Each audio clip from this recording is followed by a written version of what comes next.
these beautiful mountains. Oh shit, I've hit a rock. Uh-oh.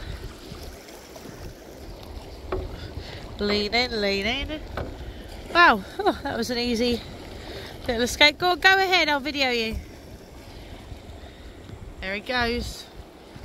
A huge span, and then you've got these big rapids coming afterwards, right on the bend. Beautiful paddling, you enjoying it? Love it. I love it too. Oh, and it's so stunning.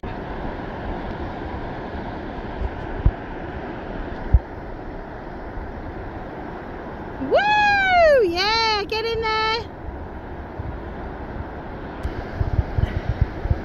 Took me right into that rock. Oh, he's avoided it with flying colours.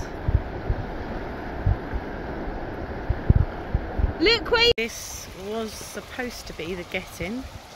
Not really sure about this. Just have to eye it up. You know it's an adventure when you got to go across a rope bridge to get in. That was awesome. That was awesome. We didn't video it because my phone's shit. It's going through.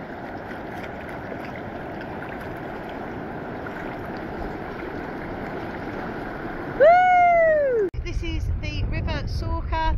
It's absolutely beautiful. Soca, the River Soca. And yeah, it's very, very bouncy, isn't it? Loads of waves that you can play on. And did you enjoy it, Dragon? Like, what do you think? It's beautiful, absolutely beautiful here. I'm not too keen on the cycle, I'm not going to lie, but you know, it's what it is.